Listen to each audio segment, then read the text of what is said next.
ورحمۃ اللہ وبرکاتہ۔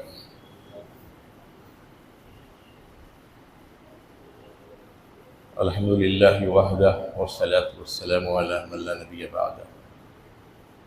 اعوذ باللہ من الشیطان الرجیم، بسم اللہ الرحمن الرحیم۔ یا ایہا الذین آمنوا کتب علیکم الصیام کما کتب علی الذین من قبلکم لعلکم تتقون۔ صدق اللہ العلی العظیم۔ نحن علی ذلک من الشاہدین والشاکرین۔ رب اشرح لی صدری ویسر لی امری واحلل عقدۃ من لسانی یفقہوا قولی، آمین یا رب العالمین۔ محترم حضرات، معزز سامعین، ابھی میں نے آپ کے سامنے سورہ بقرہ دوسرے پارے 183 نمبر کی آیت تلاوت کی ہے، جس میں اللہ تعالیٰ نے روزے کا حکم دیا ہے ہمیں۔ رمضان کی آمد ہے، اس سلسلے میں رمضان کی فضیلت اور اس کی عبادات اور مختلف احکامات اس سے متعلق بیان کیے جا رہے ہیں۔ پچھلے جمعہ میں بھی رمضان کی فضیلت اور نزول قرآن کے موضوع پر بات کی گئی تھی۔ انشاءاللہ آج روزہ اور قیام اللیل، جو رمضان کی دو اہم ترین عبادات ہیں، اس کے کچھ ضروری احکامات آپ کے سامنے پیش کیے جائیں گے۔ روزوں سے متعلق اللہ تعالیٰ نے سورہ بقرہ میں جو احکامات دیے ہیں، ابھی میں نے آپ کے سامنے اس کی تلاوت کی ہے۔ فرمایا کہ اے ایمان والو، تمہارے اوپر روزے فرض کیے گئے ہیں۔ یا ایھا الذین آمنوا کتب علیکم الصیام کما کتب علی الذین من قبلکم، اس طریقے سے جس طرح پچھلے لوگوں پر فرض کیے گئے تھے، تاکہ تم کو تقوی حاصل ہو۔ اس میں ایک لفظ آیا ہے سیام۔ سیام ہے صوم کی جمع، اس کے لغوی معنی ہیں رک جانے کے۔ کس سے رک جانا؟ دو کام، امور جو ہماری زندگی میں جائز ہیں اللہ تعالیٰ کی جانب سے، جس کی ہم کو اجازت ہے، ان دو کاموں سے ایک وقت مقررہ کے لیے رک جانا، اس کا مطلب ہے۔ دو کام کیا ہے؟ ایک تو ہے انسان کا کھانا پینا جو اس کے ساتھ لگا ہوا ہے، اور دوسرا جائز طور پر اپنی بیوی کے ساتھ ہم بستری کرنا، اپنی خواہش پوری کرنا۔ یہ دو کام انسان کے لیے اللہ تعالیٰ نے جائز قرار دیے ہیں عام حالات میں، لیکن حالت روزے میں صبح صادق سے لے کر غروب آفتاب تک ایک وقت مقررہ میں ان دونوں امور سے اللہ تعالیٰ نے روک دیا ہے اپنے بندے کو۔ یہ اللہ کا حکم ہے، اس کو ہمیں تسلیم کرنا ہے۔ اب یہ ہے کہ اللہ تعالیٰ کو بھوکے پیاسے رکھنے سے کیا فائدہ ہونے والا ہے؟ کوئی یہ سوچ سکتا ہے کہ ہمارے بھوکے پیاسے رہنے سے اللہ کو کیا فائدہ ہوگا؟ اللہ تعالیٰ نے اس کا مقصد بیان فرمایا آیت کے بالکل آخری حصے میں، لعلکم تتقون، تاکہ تم کو تقوی حاصل ہو۔ سب سے پہلے یہ ہے کہ ایمان والوں سے خطاب کیا گیا ہے، جو ایمان نہیں لائے ہیں ان سے خطاب نہیں ہے۔ یہاں پر جو اسلام کی دہلیز میں اندر آ گئے ہیں ان سے مطالبہ کیا جا رہا ہے، اے ایمان والو، تمہارے اوپر اللہ تعالیٰ نے روزوں کو فرض کیا ہے۔ اور پھر یہ اس کے بعد کہ کما کتب علی الذین من قبلکم، ایسا نہیں ہے کہ یہ صرف تمہارے اوپر فرض کیے گئے ہیں، بلکہ روزہ اور نماز جو ایک بہترین عبادت ہے، انسان کے نفس کے تزکیے کے لیے اور طہارت کے لیے جو ہے، جو تقوی حاصل ہوتا ہے اس کے ذریعے سے، اس کو اللہ تعالیٰ نے دیگر امتوں پر بھی فرض کیا تھا۔ اس سے پچھلی امتوں پر بھی یہ دونوں عبادات فرض تھی، مختلف صورتیں تھیں اس کی، تمہارے اوپر بھی اسی طریقے سے فرض کیا گیا ہے۔ اب مقصد روزہ یہ ہے کہ یہ اصل جاننے کی بات ہے۔ عام طور پر لوگ مقصد روزہ، مقصد نماز، مقصد حیات اس کے بارے میں جانتے ہی نہیں۔ آخر مقصد کیا ہے روزے کا؟ کیوں روزہ؟ جیسے ابھی بات ہو رہی تھی کہ اللہ تعالیٰ ہم کو دن بھر بھوکا رکھتے ہیں، تو اس سے اللہ تعالیٰ کو کیا فائدہ ہونے والا ہے؟ اس کا مقصد یہ ہے کہ تم کو تقوی حاصل ہو۔ تقوی کہتے ہیں کسے؟ عام طور پر آپ سنتے ہیں پرہیزگاری، پرہیزگار کہتے ہیں متقی، پرہیزگار۔ جو پرہیزگار ہے، جو پرہیز کرتا ہے، اس کو کہتے ہیں متقی۔ تو اللہ تعالیٰ یہ چاہتے ہیں کہ تم کو اس کے ذریعے سے تقوی حاصل ہو۔ تمام عبادات کے ذریعے سے انسان کو تقوی حاصل ہوتا ہے۔ جتنی بھی عبادات ہیں، چاہے وہ نماز ہو، روزہ ہو، حج ہو یا زکوٰۃ ہو، لیکن سب سے زیادہ تقوی اس کو روزے کے ذریعے سے حاصل ہوتا ہے۔ اصل تقوی کا ڈیفینیشن کیا ہے؟ تقوی کہتے کسے ہیں؟ متقی کہا جاتا ہے، آپ سنتے ہیں بار بار۔ متقی کا معنی کیا ہے؟ اس کو کس طریقے سے ڈیفائن کیا جائے گا؟ متقی کا مطلب یہ ہے کہ وہ بندہ جو اللہ سے ڈرتے ہوئے اپنی زندگی گزارے قدم قدم پر، اسے اس بات کا احساس اور شعور ہو کہ میرے ہر عمل کو میرا رب دیکھ رہا ہے، میں اس کی نگرانی میں ہوں، اور نہ صرف دیکھا جا رہا ہے بلکہ اس کو ریکارڈ بھی کیا جا رہا ہے۔ اور ایک وقت ایسا آئے گا، قیامت قائم ہوگی اور میری حاضری ہوگی میرے رب کے روبرو، اور وہاں پر حساب و کتاب ہوگا میرے زندگی بھر کے اعمال کا۔ میں جو کچھ بھی کیا ہوں اس کے بارے میں سوال و جواب ہوگا، اور اسی کے مطابق جزا و سزا ملنے والی ہے، اور فائنلی الٹیمیٹلی جنت یا دوزخ۔ یہ بات اور یہ یقین کی کیفیت انسان کے دل میں جب ہو جائے گی، تو وہ زندگی بھر اپنے ہر عمل پر اپنے آپ کو چیک کرتا رہے گا کہ میرا رب مجھے دیکھ رہا ہے۔ جب دیکھ رہا ہے تو پھر مجھے خود اپنے عمل کی نگرانی کرنی چاہیے۔ ایسے تمام اعمال سے مجھے اپنے آپ کو بچانا چاہیے جس سے میرا رب ناراض ہوتا ہے، جس سے وہ ناخوش ہوتا ہے، جس سے وہ غضبناک ہوتا ہے۔ تو وہ اس کی زندگی میں جب تقوی آتا جائے گا، جس قدر تقوی پیدا ہوگا اس قدر اس کی زندگی اچھی ہوتی جائے گی، اپنے رب کو راضی کرنے والی زندگی ہوتی جائے گی۔ تقوی کو ایک موٹی مثال کے ذریعے سے میں آپ کو سمجھاتا ہوں، جو ایک عام فہم انداز میں، کہ ایک باریک سی پگڈنڈی ہے، اس کے ایک طرف گہری کھائی ہے اور ایک طرف کانٹوں بھری وادی ہے۔ اب آپ کو کہا جائے کہ اس پگڈنڈی پہ سے چلے جاؤ اور تمہارا دامن الجھنے نہ پائے اس میں، تو آپ کس طریقے سے اس کے اوپر سے گزریں گے؟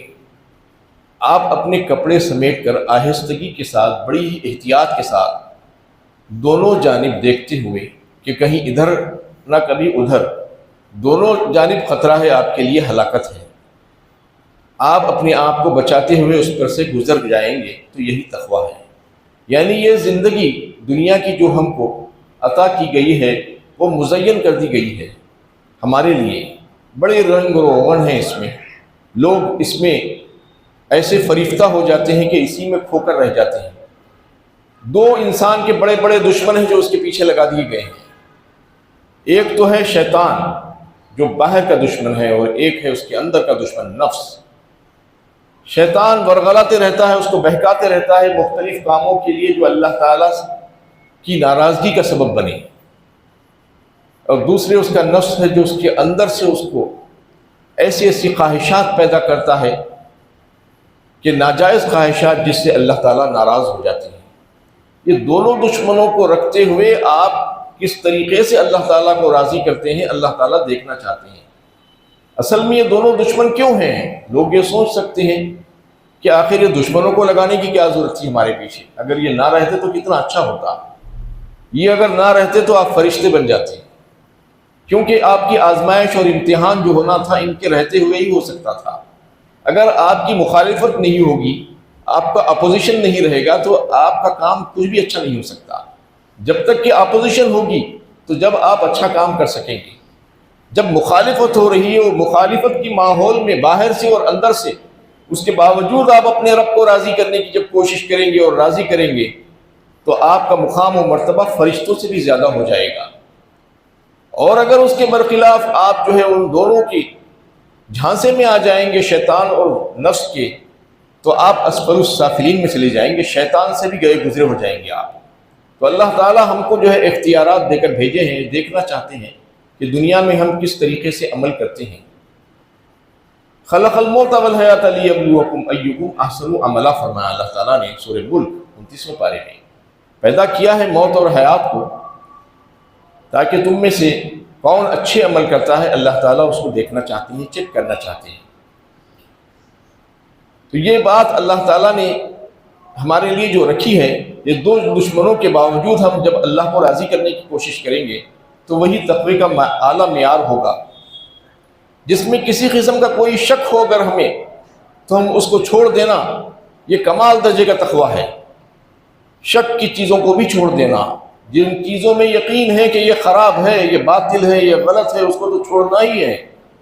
جس میں تھوڑا سا شک بھی پیدا ہو رہا ہے کہ یہ ہوگا یا وہ ہوگا، تو صحیح علم حاصل کیجیے۔ اس کے باوجود بھی بعض کام ایسے ہوتے ہیں مبہم ہو جاتے ہیں جس میں آپ یقینی طور پر فیصلہ نہیں کر سکتے کہ ادھر جائیں یا ادھر جائیں۔ اس صورت میں آپ وہ کام کو چھوڑ دینا چاہیے اللہ کے واسطے۔ یہی تقوی کا اعلیٰ ترین مقام ہے، کمال درجے کا تقویٰ ہے۔ تو یہ تو ہوئی تقوی کی بات کہ اللہ تعالیٰ چاہتے ہیں کہ تم کو تقویٰ حاصل ہو روزے کے ذریعے سے۔ اب تقویٰ کس طریقے سے حاصل ہوگا، یہ بھی تو سوال دل میں پیدا ہوتا ہے کہ اچھا ٹھیک ہے، اللہ تعالیٰ فرما رہے ہیں کہ اس سے ہم کو تقویٰ حاصل ہوگا، تو تقویٰ حاصل کس طریقے سے ہوگا؟ تقویٰ حاصل اس طریقے سے ہوگا کہ اللہ تعالیٰ نے ہمارے لیے جو روزے کی فرضیت رکھی ہے، صبح طلوع آفتاب سے لے کر غروب آفتاب تک، انہیں صبح کاذب سے کے بعد سے جو وقت شروع ہوتا ہے روزے کا، وہاں سے لے کے غروب آفتاب تک جو وقت ہے، ان اوقات میں ہم کو وہ تمام امور جو اللہ تعالیٰ نے ہمارے لیے عام حالات میں حلال رکھے تھے، اس کو ہمارے لیے منع کر دیا گیا، روک دیا گیا۔ عارضی طور پر کہا گیا کہ یہ دونوں کام بھی تم نہیں کرنا، اللہ کا حکم ہے یہ، تو اللہ تعالیٰ نے ان کاموں سے روک دیا۔ تو ظاہر بات ہے جب ہم ان جائز امور جو ہم عام حالات میں بغیر کسی کھٹکے کے کر سکتے ہیں، اس کو اللہ تعالیٰ نے ہم کو منع کر دیا ہے، روک دیا ہے، تو جو کام ناجائز ہے، جو حرام کام ہے، جو اللہ کو ناراض کرنے والے کام ہیں، جن میں کچھ بھی ہو سکتا ہے، اللہ کو ناراض اور غضبناک کرنے والے جتنے کام ہیں جس سے منع کیا گیا ہے، جس سے اجتناب کرنے کے لیے کہا گیا ہے، وہ تمام کمائی جو حرام ذرائعوں سے ہمارے پاس آ سکتی ہے، لوگوں کے مال کو غصب کر لینا، زمینات پر قبضے کر لینا، لوٹ سوٹ، چوری، دھوکہ بازی، اور اس قسم کے بہت سے کام ہیں آج جس کو انسان اپنائے ہوئے ہیں، جس میں مسلمان بھی شامل ہو گئے ہیں، وہ تمام کاموں سے اپنے آپ کو بچانا، اور وہ تمام غذاؤں سے جو حرام غذائیں ہیں جس سے منع کیا گیا ہے، بتا دیا گیا ہے کون سی غذا تمہارے جسم اور روح کے لیے اچھی ہے، اس کو اختیار کرنا، اور وہ تمام چیزیں جس کو بتایا گیا ہے کہ یہ خراب ہے تمہارے لیے، اس کو چھوڑ دینا۔ تو یہ تمام امور جو ہے اللہ تعالیٰ نے ہمارے لیے جو حلال رکھی تھی، اس کو بھی عارضی طور پر منع کر دیا۔ تو ظاہر بات ہے بدرجہ اولا ہم ان تمام کاموں سے جس کو حرام قرار دیا گیا، جس سے ہر حالت میں ہم کو بچنا تھا، اس سے بھی ہم بچیں گے حالت روزے میں۔ ظاہر بات ہے جب ہم کھانے پینے سے اور اپنی بیوی کے ساتھ جائز خواہش پوری کرنے سے جب رک رہے ہیں، تو تمام حرام کاموں سے تو رکنے ہی پڑے گا ہم کو، یہ تو لاجک ہے، لاجک کے خلاف تو نہیں جائیں گے ہم۔ تو یہ چاہتے ہیں اللہ تعالیٰ کہ اللہ کے حکم پر بندہ دن بھر وہ تمام کاموں سے جس کو میں نے جائز قرار دیا تھا اس سے بھی رک گیا، اور ان تمام امور سے جس کو ناجائز قرار دیا تھا اس سے بھی رک گیا۔ تو یہ اس کی ایک بہترین پریکٹس ہے، 1 مہینے کی پریکٹس ہے، یہ پریکٹس کرا رہے ہیں اللہ تعالیٰ۔ اصل معاملہ تو اگلے مہینے سے شروع ہونے والا ہے، شوال سے شروع ہوگا تو شعبان تک جا کر ختم ہوگا وہ۔ 11 مہینے آپ کو امپلیمنٹ کرنا پڑے گا یہ جو پریکٹس آپ کیے تھے. آپ یہ نہیں سمجھنا کہ رمضان ختم ہوتے ہی ختم، مسجدیں خالی ویران کر دیے گئے، اب روزہ ہے نہ نماز ہے نہ کچھ ہے، جو چاہے کرو، چوری کرو، دھوکے دو. ایسا نہیں ہے. یہ روزہ اسی لیے تو رکھایا جا رہا ہے، اس کا مقصد سمجھنے کی کوشش کیجیے. یہ روزہ اس لیے رکھایا جا رہا ہے آپ سے تاکہ آپ کو پریکٹس ہو اللہ تعالیٰ کی فرما برداری اور اطاعت گزاری کی، رسول اللہ صلی اللہ علیہ وسلم کے طریقوں پر چلنے، ان کی بات ماننے، ان کی اطاعت کرنے کی عادت پڑ جائے آپ کو، اللہ تعالیٰ کے احکامات کو پورا کرنے کی عادت ہو جائے آپ کو. یہ عادت جب پختہ ہو جائے گی 1 مہینے میں، تو اس کے بعد 11 مہینے اس کو امپلیمنٹ کرنا، اپنی عملی زندگی میں لانا آپ کے لیے آسان ہو جائے گا. اصل میں ہوتا یہ ہے کہ نفس اور شیطان کی وجہ سے، غفلت کی وجہ سے، بے پرواہی کی وجہ سے انسان سرکش ہو جاتا ہے. تو اللہ تعالیٰ اس کی سرکشی دور کرنا چاہتے ہیں. اصل میں انسان کے جو وجود ہے وہ 2 وجود پر مشتمل ہے. ایک ہے انسان کا جسمانی وجود، دوسرا ہے اس کا روحانی وجود.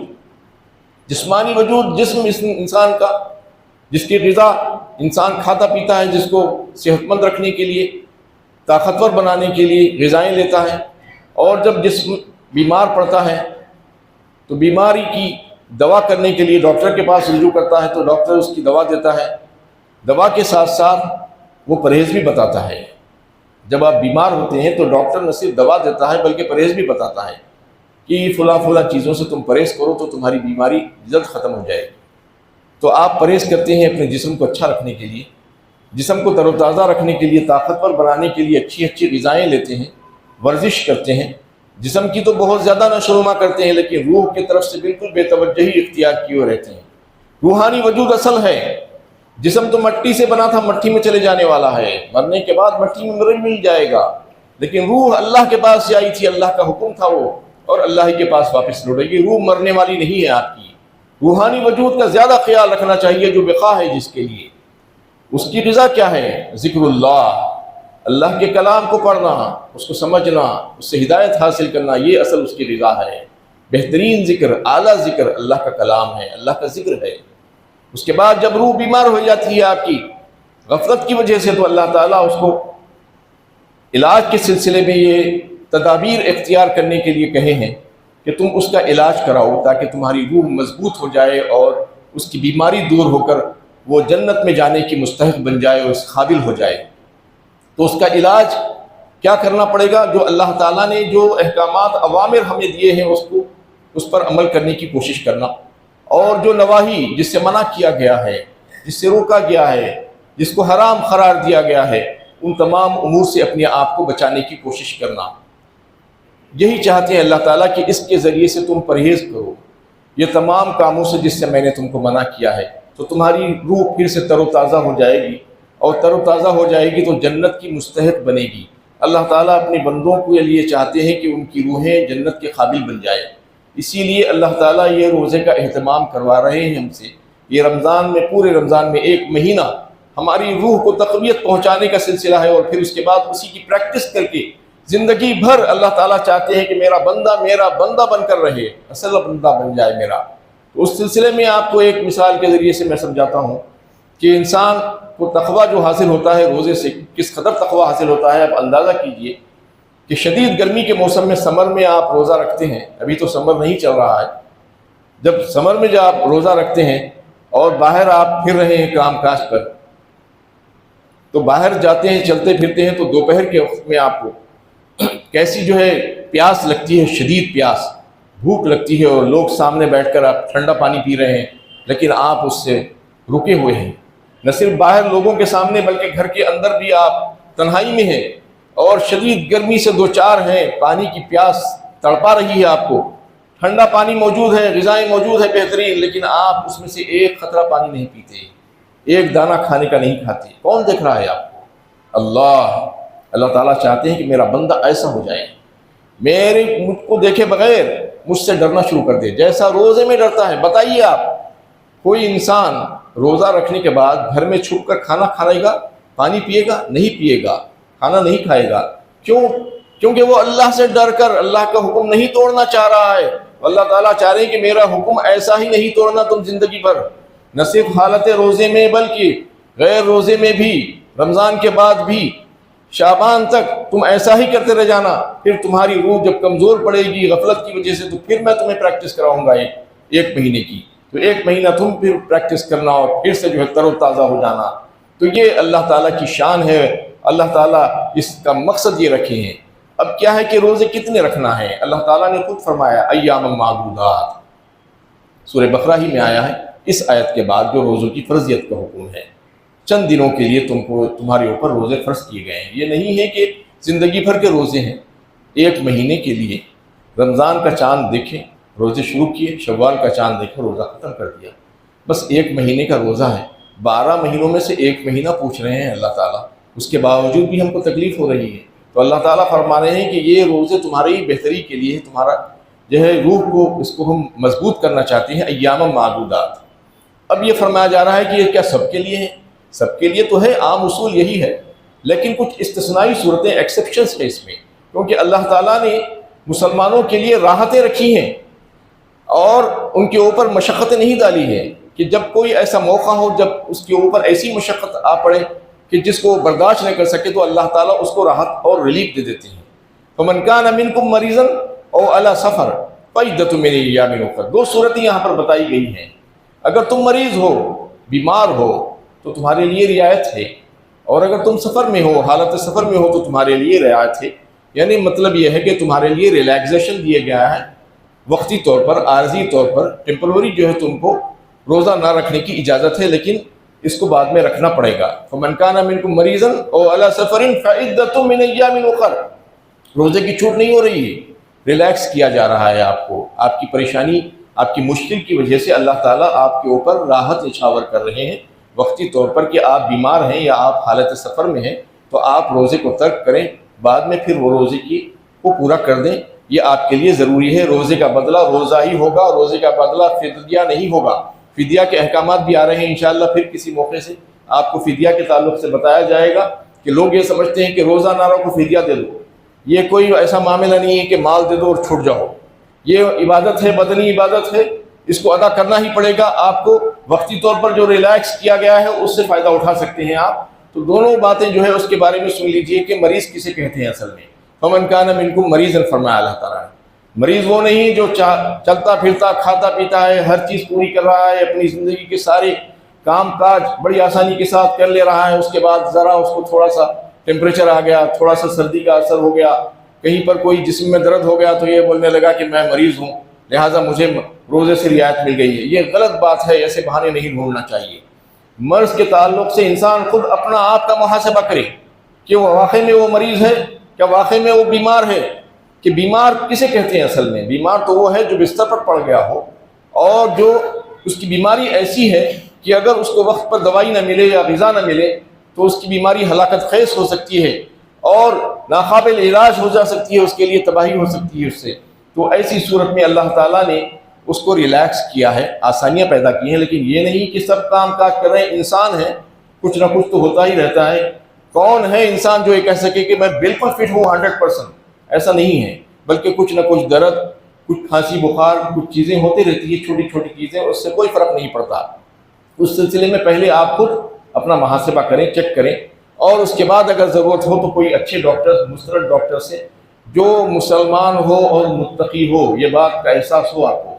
یہ نہیں کہ کوئی بھی ڈاکٹر کے پاس چلے جائیں یا ایسے ہی کوئی مسلمان ڈاکٹر کے پاس بھی چلے جائیں جس کو احساس ہی نہ ہو، جس کو معلوم ہی نہ ہو روزے کی اہمیت کیا ہے، اور جس کو یہ بھی نہیں معلوم ہو کہ آج تحقیقات جو ہو رہی ہیں سائنٹیفکلی، اس میں جو ہے روزے کے متعلق جو بتایا گیا ہے کہ اس سے بے شمار بیماریاں خود بخود ٹھیک ہو جا رہی ہیں۔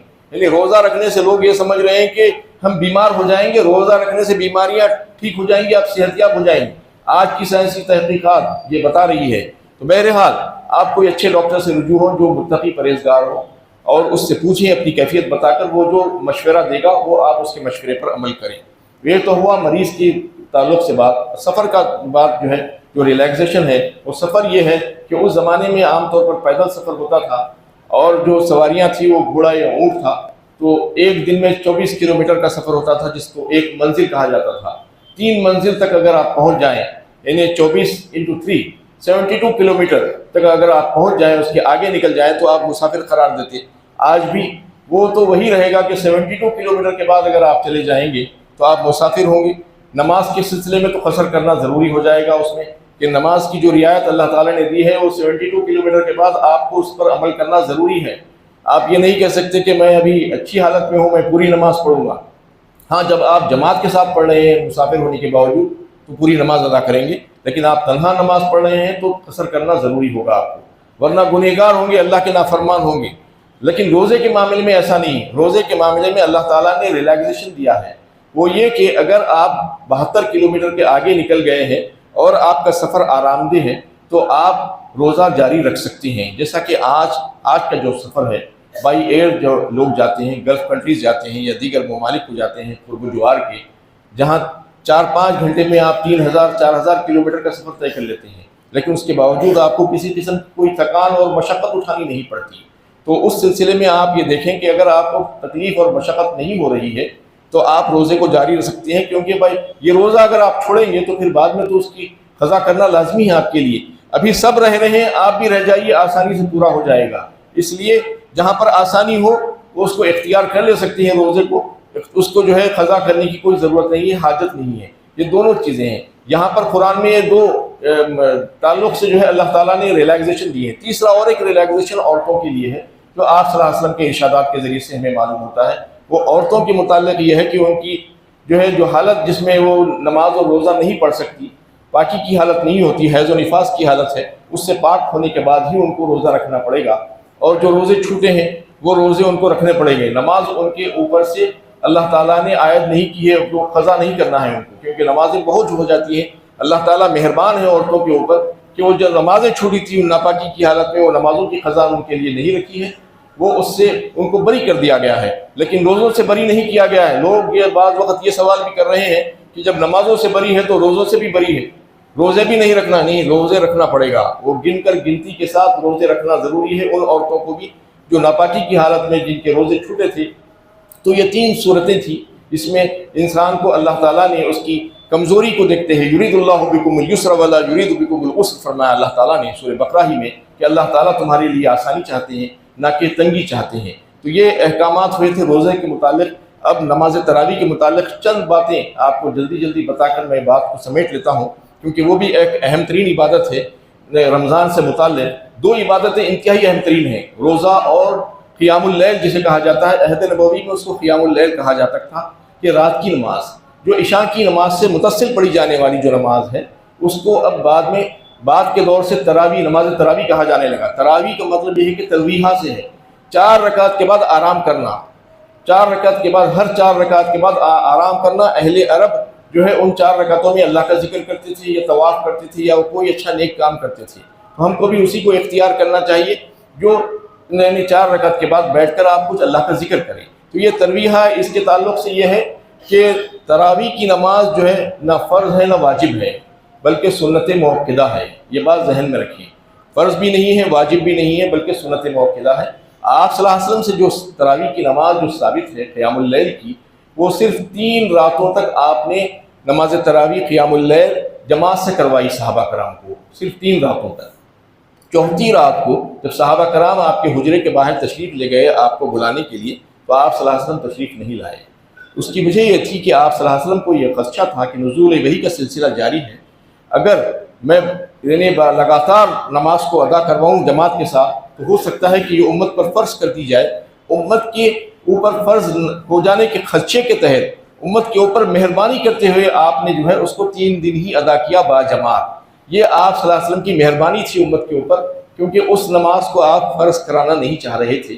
لیکن آپ کے اس دنیا سے گزرنے کے بعد حضرت عمر فاروق رضی اللہ تعالیٰ عنہ کی دور خلافت میں جب حضرت عمر فاروق نے دیکھا کہ مسجد نبوی شریف میں لوگ مختلف ٹکڑیاں بنا کر نماز ادا کر رہے ہیں رمضان میں عشاء کی نماز کے بعد، تو آپ نے ان سے کہا کہ الگ الگ تنہا کیوں پڑھ رہے ہو، سب ایک جگہ مل کر پڑھو اور 20 رکعت نماز کا جماعت کا اہتمام کرو۔ یہ آپ حضرت عمر فاروق رضی اللہ تعالیٰ عنہ کا طریقہ اور سنت تھی، اس کو انہوں نے رائج کیا۔ اب لوگ یہ کہتے ہیں کہ یہ تو عمر کی بدعت ہے، ایسا کہنے سے پرہیز کرنا چاہیے۔ حضرت عمر فاروق رضی اللہ تعالیٰ عنہ کا مقام و مرتبہ جو جانتے ہیں وہ ایسی بات نہیں کہہ سکتے، اس لیے کہ وہ خلفائے راشدین میں سے ایک ہیں، اور اللہ کے نبی صلی اللہ علیہ وسلم نے ان کے تعلق سے کیا فرمایا، اگر میرے بعد کوئی نبی ہوتا تو وہ عمر ہوتا۔ اور پھر آپ حضرت عمر رضی اللہ تعالیٰ عنہ نے کئی ایک دل میں جو خواہش رکھی تھی، جس کے تعلق سے سوچا تھا، اللہ تعالیٰ نے اس کا حکم نازل فرما دیا. یہ حال تھا ان کا. اور پھر اللہ کے نبی صلی اللہ علیہ وسلم نے خلفائے راشدین کے تعلق سے جو ارشاد فرمایا، علیکم بسنتی وسنتی خلفائے الراشدین المہدیین فرمایا، یعنی تمہارے اوپر ضروری ہے اطاعت کرنا میری اور میرے خلفائے راشدین کی. تو اتنا کہنے کے باوجود بھی اگر کوئی یہ کہہ رہا ہے کہ یہ تو حضرت عمر کی بدعت تھی، ان کا طریقہ تھا، کیا یہ سنت تھی؟ تو پھر کیا سنت 30 دن کی ہے؟ 30 دن کی سنت بھی تو نہیں تھی. 3 دن پڑے تھے نبی صلی اللہ علیہ وسلم، پھر 3 دن بھی ادا کیجیے. آپ 1 مہینہ کیوں ادا کرتے ہیں؟ 1 مہینہ جو ادا کر رہے ہیں وہ بھی تو آپ صلی اللہ علیہ وسلم سے ثابت نہیں ہو رہا ہے. تو جو باتیں اچھی تھی، جو اسلام کے مزاج سے واقف تھے حضرت عمر رضی اللہ تعالیٰ، ان سے زیادہ واقف کون ہو سکتے تھے نبی صلی اللہ علیہ وسلم سے، کہ قریب ترین رہنے والے. تو انہوں نے جو ہے اس کام کو شروعات کی، اور یہ اس وقت سے لے کر آج تک امت کا اجماع ہے اس پر. چاروں ائمہ اس بات کے قائل ہیں کہ 20 رکعت نماز. اور اس میں بھی آج اختلاف کیا جا رہا ہے، بہت سے اختلافات کیے جا رہے ہیں. کوئی کہہ رہا ہے 8 پڑھو، کوئی کہہ رہا ہے 12 پڑھو، کوئی 20، کوئی 36. اصل جو ہے جو امت کا اجماع جس پر ہے، چاروں ائمہ اس پر جو ہے کوئی اختلاف نہیں کرتے، وہ 20 رکعت نماز اور روزانہ پڑھنے کے تعلق سے ہے.